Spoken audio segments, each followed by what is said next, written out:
Black woman denied serve champagne in first class. Her phone call gets the staff fired in minutes. On a seemingly ordinary flight, a well-dressed black woman quietly takes her seat in first class. But what happens next would leave the entire cabin in stunned silence. When a request for a simple glass of champagne is denied with blatant disrespect, no one expects her calm response to set off a chain of events that would change everything. Not just for the flight crew, but for the airline itself. This isn't just a story about injustice. It's a lesson in dignity, accountability, and the unexpected power of staying composed under pressure. Before we begin, where are you watching from today? Let us know in the comments. If you love inspiring stories of resilience and justice, make sure to hit that like button, share this video, and subscribe for more incredible tales. Your support helps us share these impactful stories with even more people. Now, let's get into it. The departure lounge hummed with quiet conversation, the occasional clink of coffee cups punctuating the ambient noise. Alyssa Monroe sat near the window, her gaze fixed on the runway outside. The morning light poured in, glinting off her sleek carry-on bag and the delicate gold watch adorning her wrist. She adjusted her scarf, a soft blend of cream and gold silk that matched the sophistication of her tailored navy pantsuit. She was calm, poised, and every bit as prepared for the first-class experience she'd purchased. When the boarding call for Flight 719 finally came over the intercom, Alyssa rose gracefully, clutching her ticket and passport. The gate attendant greeted her with a mechanical smile, waving her forward. "Enjoy your flight, Miss Monroe," the attendant said, though the words lacked warmth. "Thank you," Alyssa replied with her signature politeness, stepping onto the jet bridge. The weight of judgmental eyes followed her, as they often did. She was used to it by now, the silent calculations strangers made about who she was, how she got here, and whether she belonged. The first-class cabin was a symphony of understated luxury. The wide, plush seats gleamed in soft leather, each accompanied by its own screen, adjustable lighting, and a privacy partition. Alyssa felt a flicker of satisfaction as she located her seat, 2A, a window seat. This was her moment of calm, a well-earned indulgence after weeks of grueling work as a consultant for high-stakes mergers. She placed her carry-on in the overhead compartment, then sank into her seat, allowing herself a brief smile. The scent of freshly brewed coffee wafted through the air as a flight attendant breezed by, offering a tray of pre-flight refreshments. "Would you care for orange juice or water?" the attendant asked a passenger 2 rows ahead. Alyssa waited her turn, flipping open the menu tucked into her armrest. The airline prided itself on its premium service: artisan meals, vintage wines, and of course, champagne. Her fingers brushed over the embossed lettering on the menu as she pictured the crisp bubbles dancing in her glass. The flight attendants made their rounds, distributing warm towels and offering personalized greetings to passengers. Alyssa noticed, however, that their smiles seemed brighter for some than for others. A subtle shift in demeanor when they approached her row. "Can I get you anything to start, ma'am?" asked a tall, blonde flight attendant named Lisa. Her tone was polite but held a sharp edge, the kind that suggested courtesy was an obligation rather than a choice. "Yes, I'd love a glass of champagne," Alyssa said, her voice even. Lisa's expression flickered, an almost imperceptible raising of the brow, a hesitation that wasn't present moments earlier. "Oh," she said, with a feigned sweetness that barely concealed her condescension. "Champagne is for our first-class passengers. Are you sure you're in the right seat?" Alyssa's heart skipped a beat, but her outward demeanor remained calm. She met Lisa's gaze steadily, her expression unreadable. "Yes," she replied, producing her ticket and handing it to the attendant. "I'm quite certain." Lisa scanned the ticket, her eyes narrowing ever so slightly. With a reluctant smile, she handed it back. "Of course. My mistake," she said, though her tone suggested she didn't believe it was a mistake at all. The attendant walked away without fulfilling Alyssa's request. Alyssa leaned back in her seat, her fingers tightening briefly around the armrests. This wasn't the first time she'd encountered this kind of treatment, but it stung nonetheless. She had worked tirelessly for every achievement in her life, and yet, in moments like this, it felt as though none of it mattered. She took a deep breath, reminding herself that she had nothing to prove. Her seat in first class wasn't a privilege, it was her right, just like anyone else who had paid for it. When Lisa returned to the row, she began serving champagne to the other passengers. A man in the aisle seat across from Alyssa, a businessman with a Rolex and a smug grin, winked at Lisa as she poured him a glass. Alyssa caught his amused glance in her direction, his smirk brimming with unspoken commentary. Another flight attendant, Mark, appeared at Lisa's side. He glanced at Alyssa, then leaned in to whisper something. Both attendants shared a quiet laugh before Lisa spoke louder this time. "Some people just don't know how to act in first class." The words were not addressed to anyone in particular, but Alyssa knew they were meant for her. She could feel the weight of eyes on her from the surrounding seats. A few passengers exchanged uncomfortable glances, while others simply watched, entertained by the spectacle. Alyssa's chest tightened, but she maintained her composure. Slowly, deliberately, she reached for her phone. With practiced ease, she tapped the screen and selected a contact. The name on the screen read, Executive Relations Global Air. When the line connected, Alyssa's voice was calm, steady, and chillingly formal. "Hello, this is Alyssa Monroe. I'm on flight 719, and there's a situation I need resolved immediately." Her words cut through the quiet murmurs of the cabin like a blade, and for the first time, Lisa and Mark's smug expressions faltered. The air in the first-class cabin shifted. It wasn't a physical change, but a tension, a crackling, unspoken awareness that something significant had just occurred. Alyssa Monroe placed her phone back on the tray table, her fingers brushing lightly over the smooth glass surface. Her face remained composed, but her eyes were sharp, her gaze fixed ahead as though she were calculating her next move. Lisa and Mark exchanged uneasy glances from the galley at the front of the cabin. They huddled together, whispering in hushed tones, occasionally casting quick, furtive looks in Alyssa's direction. The easy confidence they had displayed moments earlier was beginning to unravel. Alyssa leaned back in her seat, her posture relaxed but deliberate. She could feel the weight of judgment still hanging in the air, the stares from the other passengers, some curious, others skeptical. The businessman across the aisle cleared his throat, leaning slightly toward her. "Everything all right, ma'am?" he asked, his voice tinged with feigned concern. Alyssa turned to him slowly, her lips curving into a polite smile that didn't quite reach her eyes. "Yes, thank you for asking," she replied, her tone cordial yet distant.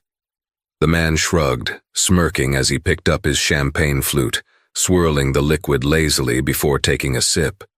His watch caught the light, a flash of gold that seemed to underline the unspoken arrogance in his demeanor. "Just making sure," he added, his words trailing off as he turned his attention back to his tablet. Alyssa returned her gaze to the window, the clouds outside a serene contrast to the brewing storm inside the cabin. She tapped her fingers lightly against the armrest, a rhythm that matched her steady breathing. She was in no hurry. She knew patience often carried more weight than immediate action.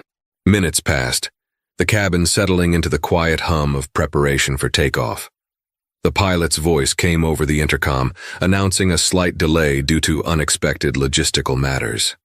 Lisa and Mark's faces tightened at the announcement. Lisa moved toward the cockpit, her steps brisk and purposeful, while Mark lingered in the galley, fidgeting with a stack of menus that didn't need arranging.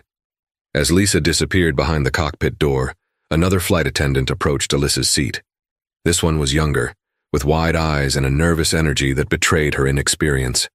She held a tray with water and orange juice, her hands trembling slightly as she stopped beside Alyssa. Ma'am, would you like a drink while we wait?" she asked, her voice barely above a whisper.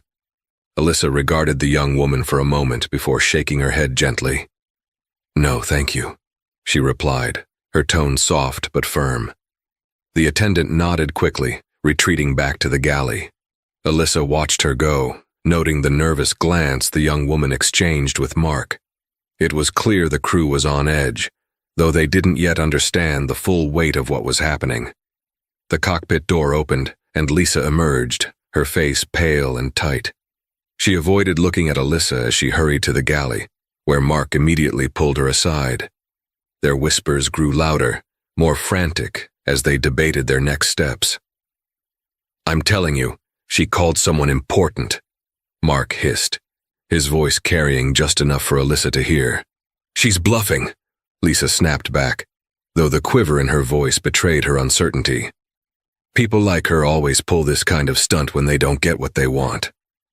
Mark glanced over his shoulder, his eyes briefly meeting Alyssa's before darting away. "What if she's not bluffing?" Lisa didn't respond, her lips pressing into a thin line as she turned away, her hands gripping the edge of the counter. The tension reached a breaking point when a distinct knock echoed through the cabin door. The sound was firm, authoritative, and immediately drew the attention of everyone in first class. The door to the jet bridge opened, and a man in a dark suit stepped inside. His badge, clipped to his lapel, gleamed under the cabin lights. Senior Operations Manager, Global Air. The murmurs among the passengers grew louder, curiosity and confusion rippling through the cabin like waves. Lisa's face turned ashen as the man approached her directly. "Are you the lead attendant for this flight?" he asked, his voice calm but carrying an unmistakable weight of authority. "Yes," Lisa stammered, her professional composure crumbling under his scrutiny. The manager's gaze flicked to Mark, who had frozen mid-step, holding a tray of glasses. "And you?" "I'm part of the crew," Mark managed, his voice barely audible. The manager's eyes narrowed. "Step aside. I need to speak with Miss Monroe." As the manager turned toward Alyssa, his demeanor shifted. His expression softened slightly and he offered her a polite nod. "Miss Monroe, I deeply apologize for any inconvenience you've experienced. I assure you this matter will be addressed immediately." Alyssa inclined her head gracefully. "Thank you," she said, her voice measured and calm. The manager gestured for Lisa and Mark to join him near the galley, his tone growing firmer. "You two, come with me, now." The pair hesitated, but the steel in the manager's voice left no room for argument. They followed him toward the rear of the cabin, their faces etched with fear and uncertainty. As the trio disappeared from view, Alyssa reached for the menu once more, her movements unhurried. The businessman across the aisle watched her, his smirk replaced by a look of uneasy curiosity. "Guess you weren't bluffing," he muttered, half to himself. Alyssa didn't respond. Instead, she calmly adjusted her scarf, her focus on the horizon outside the window. The clouds were still there, untouched by the chaos unfolding inside. She allowed herself a small, private smile. The storm was just beginning. The hum of the engines filled the cabin as Flight 719 finally took off. Despite the turbulence of emotion swirling among the crew and passengers, the airplane climbed steadily, piercing through layers of soft clouds into the clear blue sky. Alyssa Monroe remained composed, her hands folded neatly in her lap, her gaze drifting between the window and the horizon. Outwardly, she appeared serene, but her mind was as sharp and deliberate as ever. Behind her calm exterior, she noted every shift in the cabin's atmosphere, the nervous glances from the other passengers, the hushed whispers that carried fragments of her name, and the uneasy movements of the remaining crew. Approximately 15 minutes after takeoff, the senior operations manager reappeared in the first-class cabin. His stride was purposeful, his expression a blend of authority and apology. In his hands he carried a silver tray, a single champagne flute balanced carefully atop it. The liquid inside sparkled in the sunlight streaming through the windows. Stopping at Alyssa's seat, he inclined his head respectfully. "Miss Monroe," he began, his voice low but clear. "Please accept this as a token of our sincerest apologies. On behalf of Global Air, I assure you we take incidents like this very seriously." Alyssa turned to face him, her expression neutral but her eyes unyielding. She regarded the flute for a moment before taking it delicately in her hand. "Thank you," she said, her tone polite but distant. She swirled the champagne slightly, watching the bubbles rise before taking a measured sip. The manager remained standing, his posture formal, as though awaiting further instruction. "Is there anything else we can do to make this flight more comfortable for you?" Alyssa placed the flute on her tray table, folding her hands neatly. "There is," she said evenly. "I'd like a detailed explanation of how such behavior was allowed to occur in the first place, not later. Now."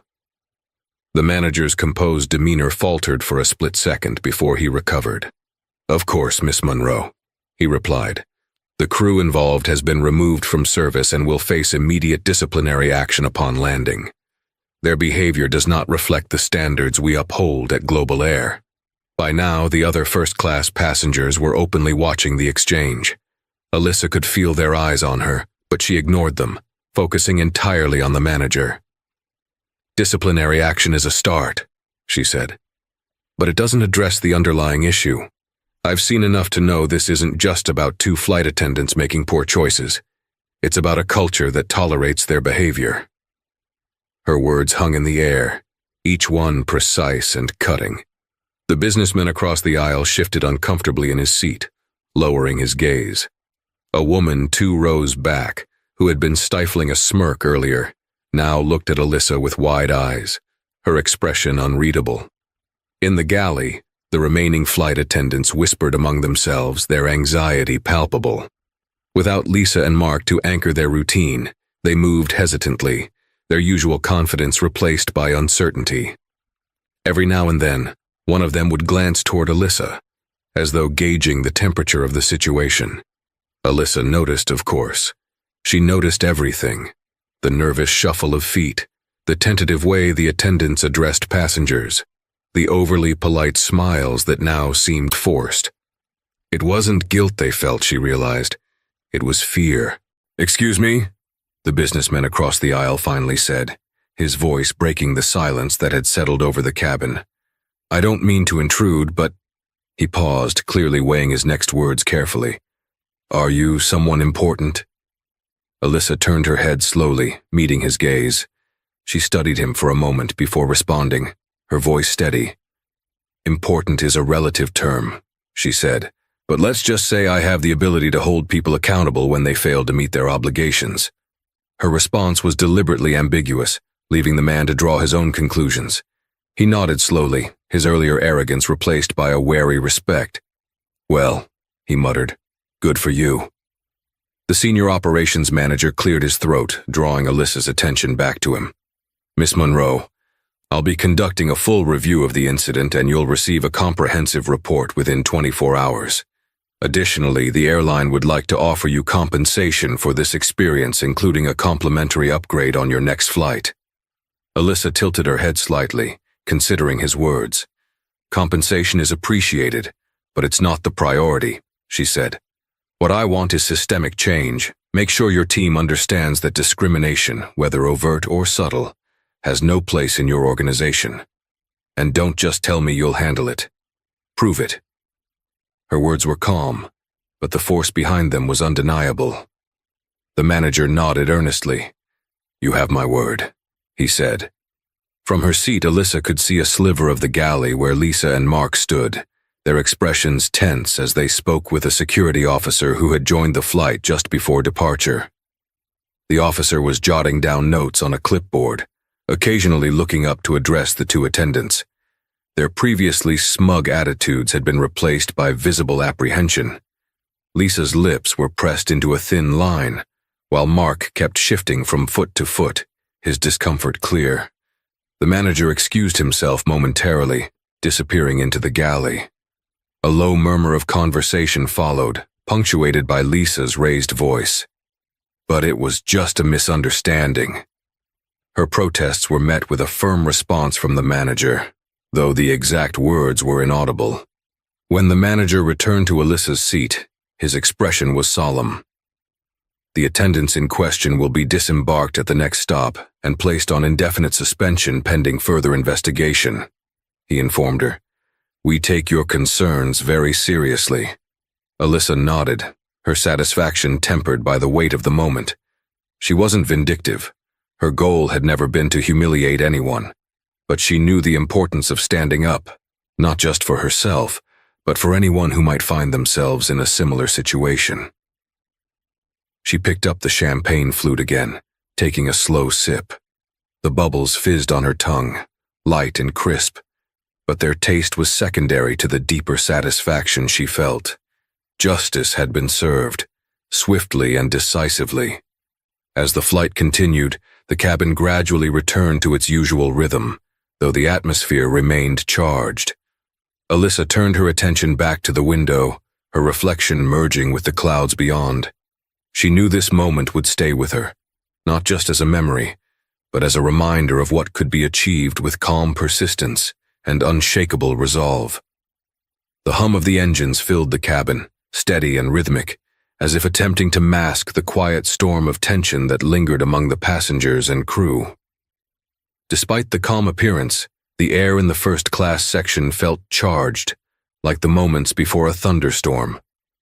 Alyssa Monroe reclined slightly in her seat, the edges of her scarf draped loosely over her shoulders, a picture of composure. But beneath her calm demeanor, she was processing every detail, every subtle shift in the dynamic around her. She had learned, over a lifetime of quiet battles, that even in moments of triumph the real power lay in the aftermath, in how the lessons were carried forward or ignored. The champagne flute rested lightly in her hand, though she hadn't taken another sip since the senior operations manager had left her seat. Instead, her thoughts drifted, as they often did in the wake of such confrontations. The weight of moments like these wasn't just personal, it was generational. She thought of her grandmother, who had once worked as a domestic servant in the Deep South, enduring the sharp sting of indignities far worse than being denied a glass of champagne. Her grandmother had taught her that resilience wasn't just about enduring, but about ensuring that future generations wouldn't have to endure the same. "Don't let them rattle you," her grandmother used to say. "Sometimes quiet strength can shake the ground more than any storm." Those words had stayed with her, guiding her through moments like this. The blatant dismissal, the patronizing smiles, the whispered comments, they weren't new to her. But she had learned how to respond, not with fury, but with calculated precision. The businessman across the aisle, who had been unusually quiet since his earlier comment, shifted in his seat. Alyssa noticed him glancing her way, his curiosity bubbling over. Finally, he cleared his throat and leaned slightly toward her, though not enough to breach the invisible wall of her personal space. "I, just wanted to say," he began, hesitating. "I didn't mean any offense earlier. It's just, you handled that remarkably well. I don't think I would have kept my cool like that." Alyssa turned her head slowly, her expression measured. For a moment she let the silence hang, watching the man squirm under her gaze. Then she smiled, just enough to diffuse the tension. "Thank you," she said simply, her tone polite but not inviting. The businessman nodded quickly, as if relieved to have cleared the air, and settled back into his seat. His demeanor had softened. The earlier smugness had evaporated, replaced by something that almost resembled respect. In the galley, the remaining crew moved with visible caution. Their usual rhythm, swift, practiced, efficient, was now halting and uncertain. Each movement seemed overly deliberate, as though they feared doing anything that might draw attention or provoke further scrutiny. Alyssa watched them out of the corner of her eye, noting the way their gazes darted toward her before quickly looking away.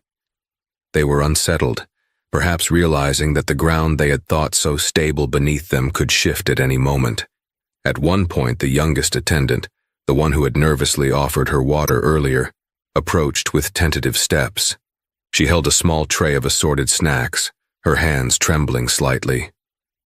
"Ma'am," she said softly, her voice barely audible, "would you like anything else?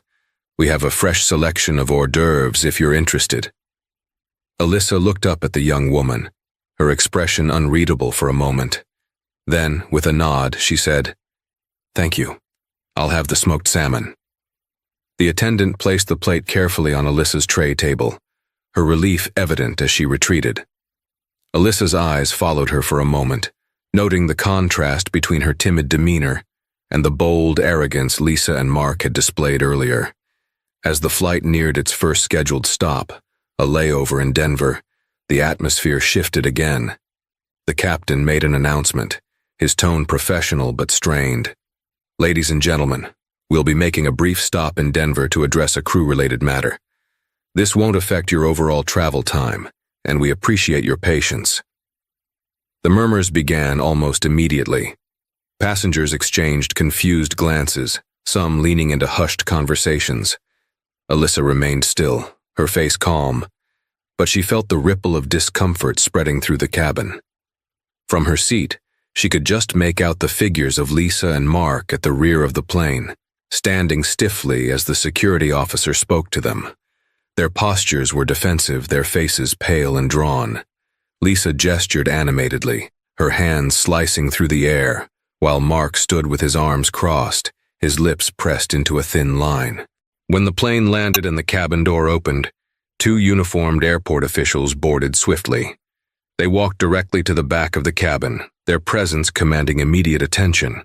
Moments later, Lisa and Mark were escorted off the plane, their faces burning with humiliation. Passengers craned their necks to watch, some whispering to one another, others openly gawking.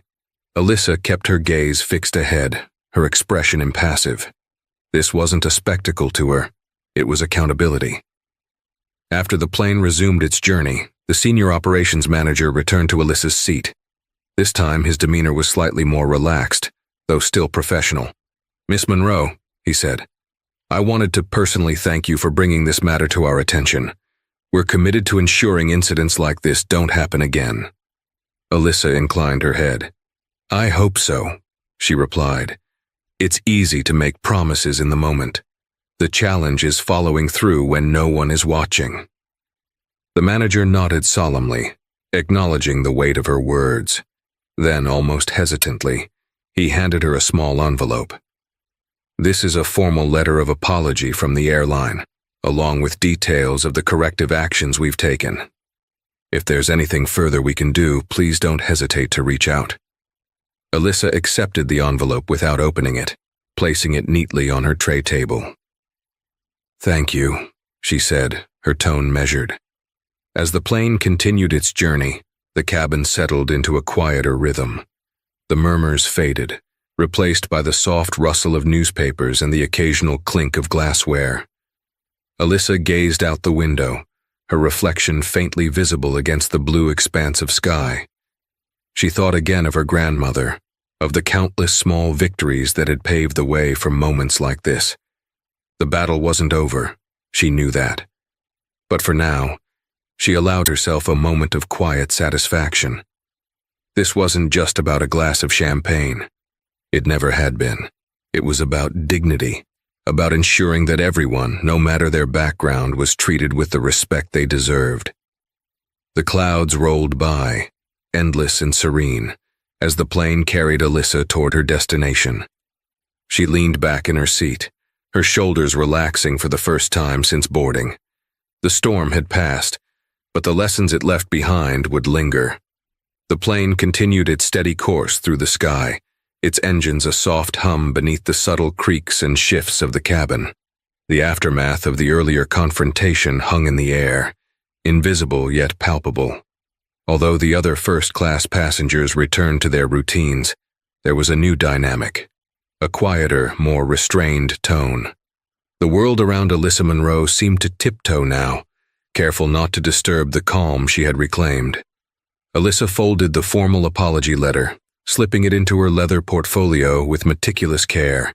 She had yet to examine its contents thoroughly, knowing that the real proof of its sincerity would come not in words but in actions. Her gaze drifted to the window, where the clouds outside formed an endless sea of white, broken only by the occasional gleam of sunlight. The flight attendant from earlier, the young woman who had brought Alyssa her smoked salmon, reappeared, this time without a tray. She hesitated at the edge of Alyssa's row, her hands clasped nervously in front of her. "Excuse me, ma'am," she began softly, her voice almost drowned out by the quiet murmurs of the cabin. Alyssa turned her head, offering the woman a neutral expression. "Yes?" The attendant swallowed, her gaze dropping briefly to her hands before she continued. I wanted to say I'm sorry for how things happened earlier." She hesitated, then added, "I should have stepped in or done something. I didn't, and I regret that." For a moment, Alyssa said nothing. She studied the young woman, noting the faint flush on her cheeks, the way her fingers fidgeted with the hem of her uniform. There was sincerity in her voice, but also fear of consequences, of guilt unspoken. "You're young," Alyssa said finally, her tone measured but not unkind. "It's easy to be swept along by the actions of others, especially when you're unsure of your own footing. But remember this, doing nothing can speak as loudly as the wrong actions. In situations like these, silence isn't neutrality, it's complicity." The attendant's eyes widened, her lips parting as though to respond, but no words came. Alyssa's gaze softened just slightly. "You're here now," she continued. "That's a start, but next time, act sooner." The woman nodded quickly, her shoulders sagging with a mix of relief and understanding. "Thank you," she murmured, before retreating to the galley. As the young attendant disappeared from view, Alyssa felt the eyes of the other passengers on her again. Some stared openly, while others darted quick, furtive glances before pretending to return to their books or tablets. She could sense their curiosity, their unspoken questions. Across the aisle, the businessman shifted again, leaning toward her with a faintly apologetic smile. "I hope you don't mind me saying this," he began, his voice lowered as though sharing a secret. "But I think you handled all this incredibly well."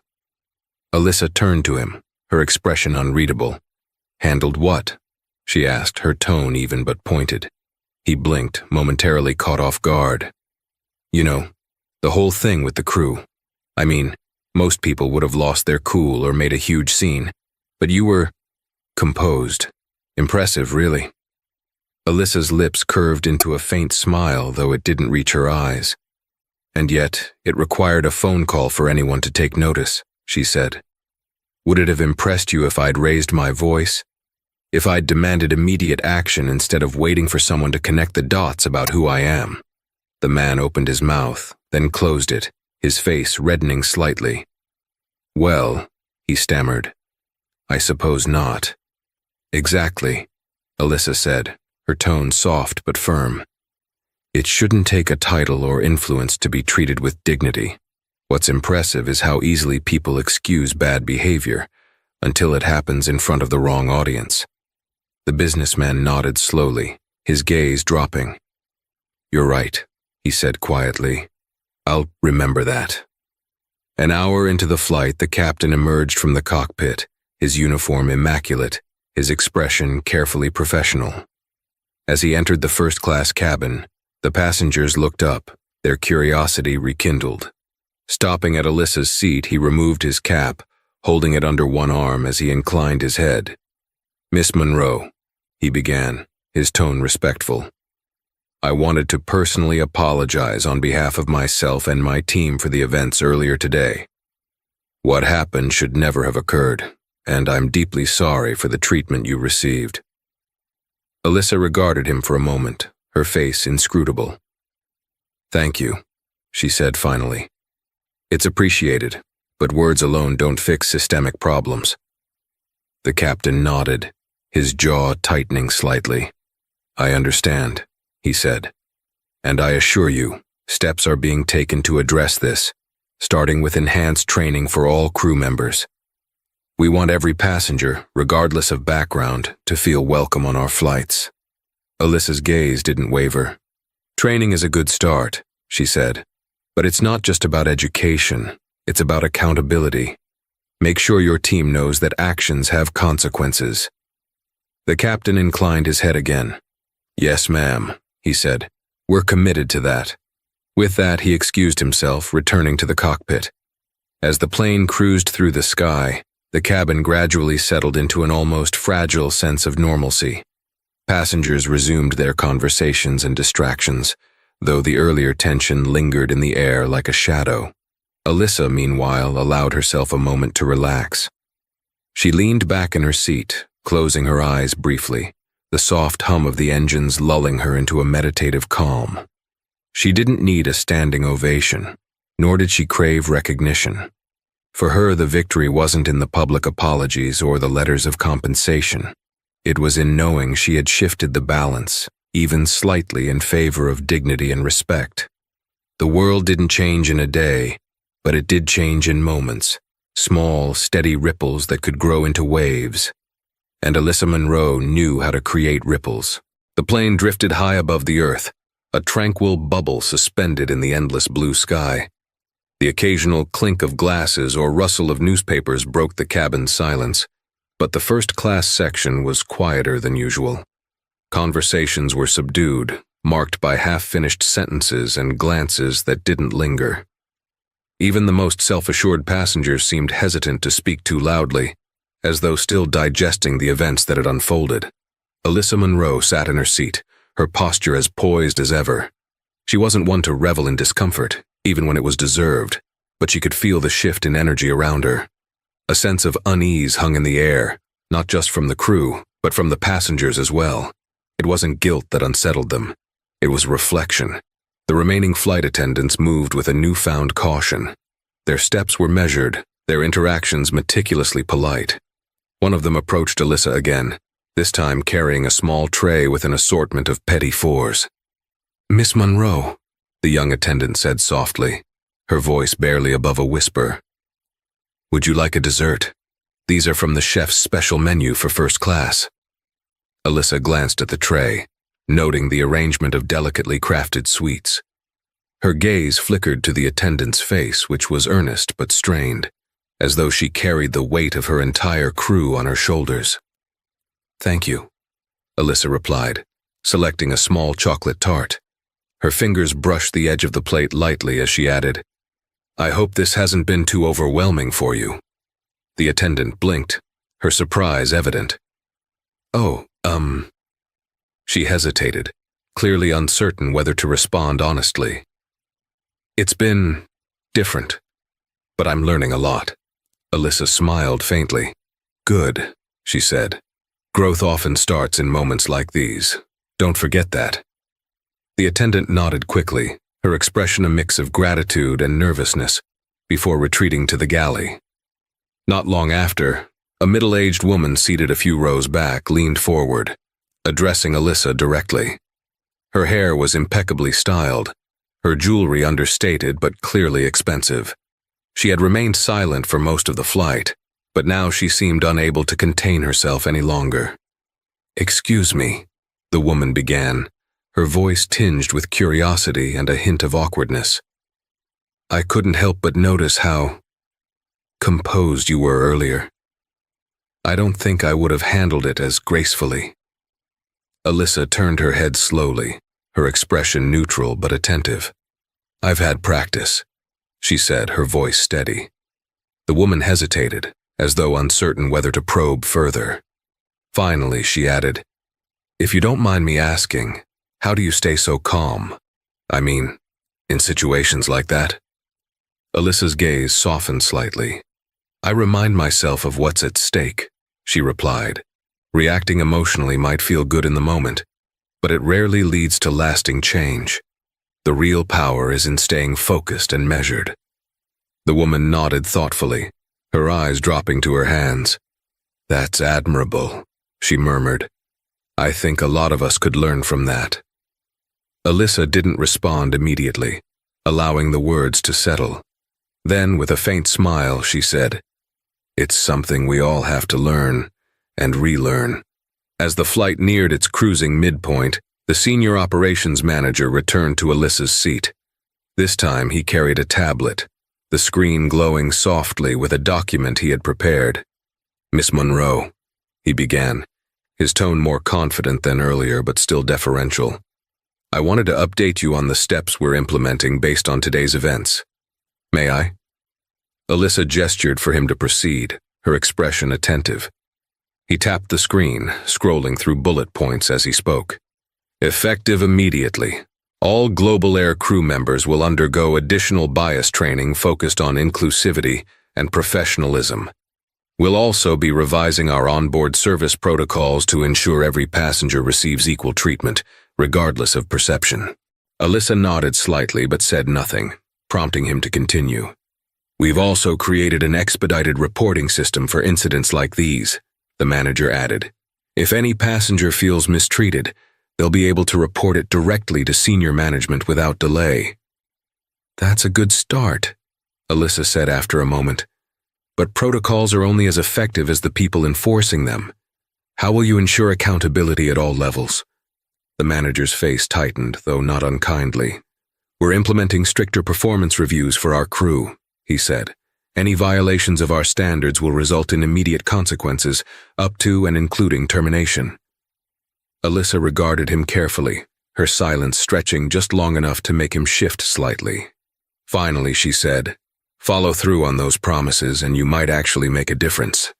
The manager nodded, his relief visible as he excused himself and returned to the galley. Though Lisa and Mark had been escorted off the flight hours earlier, their absence lingered like a shadow over the crew.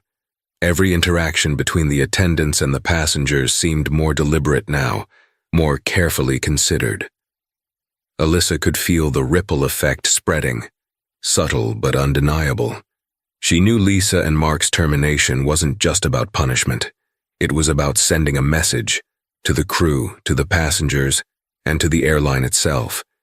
People might forget individual moments, but they rarely forgot the consequences of those moments. Later, as the flight approached its destination, the young attendant returned to Alyssa's seat one final time. She stood there for a moment, her hands clasped tightly together, as though summoning the courage to speak. "Miss Monroe," she began hesitantly, "I just wanted to say thank you for how you handled everything. It made me realize how important it is to speak up when something's wrong." Alyssa studied the young woman for a moment, her expression softening. "That's good to hear," she said. "But remember, words are only the first step. Actions are what truly matter." The attendant nodded earnestly, her cheeks flushing slightly. "I'll remember that," she promised before retreating once more. As the plane began its descent, Alyssa gazed out the window, watching as the sprawling city below came into focus. The skyline shimmered in the golden light of the setting sun, a quiet reminder of the world waiting beyond this moment.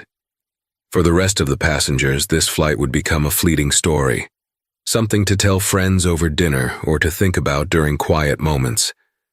But for Alyssa, it was part of a larger narrative, one she had been writing her entire life. The wheels touched down smoothly, and the plane slowed to a gentle crawl along the runway. Alyssa gathered her belongings, her movements deliberate and unhurried. As she stepped off the plane, the cool air of the jet bridge met her, a refreshing contrast to the enclosed tension of the cabin. She walked forward, each step a reminder of the strength it took to remain steadfast in the face of injustice. This wasn't the end of her journey, merely another chapter. The ripples, she knew, would continue to spread. The jet bridge was quiet as Alyssa stepped onto the polished airport floor, her heels clicking softly against the tiles. The other passengers followed at a distance, their movements subdued, as though the tension from the plane still clung to them. She adjusted her scarf and pulled the handle of her leather carry-on, her mind already shifting to the next steps. As she moved through the terminal, Alyssa felt the weight of her actions pressing gently on her shoulders, not as a burden, but as a reminder of responsibility. Every decision, every word spoken on that plane, was part of a greater ripple effect, one that had begun to stretch beyond the confines of the first-class cabin. Once through the terminal, Alyssa made her way to a quiet corner near the lounges. The airport buzzed around her, announcements over the PA system, the rolling of suitcases, the chatter of travelers, but she tuned it all out. She pulled out her phone and scrolled to her contact list, selecting a number labeled Grandma. The familiar ringtone hummed in her ear, and soon a warm, familiar voice answered. "Alyssa, sweetheart," her grandmother said, her tone immediately softening with affection. "How was your flight?" Alyssa smiled faintly, leaning back against the wall. "Eventful," she replied, her voice calm but laced with meaning. "Let's just say I had to remind a few people what dignity looks like." There was a pause on the other end of the line, followed by a low, knowing hum. "Oh, I see," her grandmother said. "Another one of those moments, "Yes," Alyssa replied. "But this one felt different, more public, more immediate." "And how did you handle it?" "Calmly," Alyssa said, her tone steady. "At least I think I did. I didn't want to meet fire with fire, but I also wasn't going to let it slide." Her grandmother chuckled softly, the sound like a balm.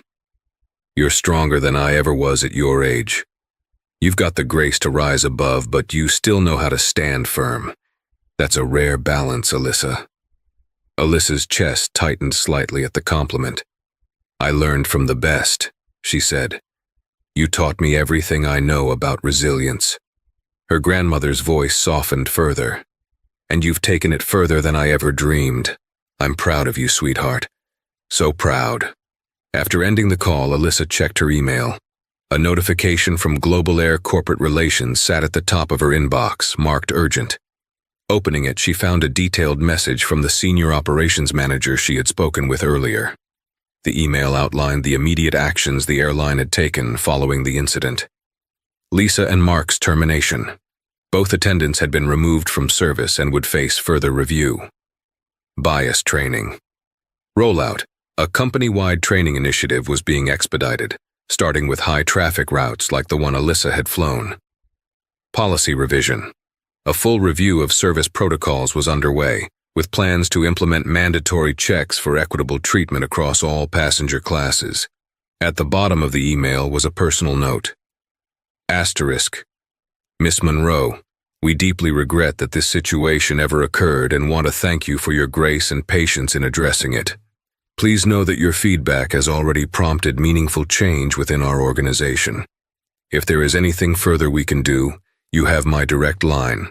Sincerely, Daniel Carter, Senior Operations Manager, Global Air." Alyssa read the note twice, her eyes lingering on the words meaningful change. She wanted to believe it was genuine, but she also knew how easily promises could fade once the moment passed. As Alyssa moved toward the baggage claim, a familiar voice stopped her in her tracks. "Miss Monroe." She turned to see the young flight attendant from earlier, the one who had brought her the dessert, standing a few feet away. Her uniform was still crisp, but her posture was less rigid, more uncertain.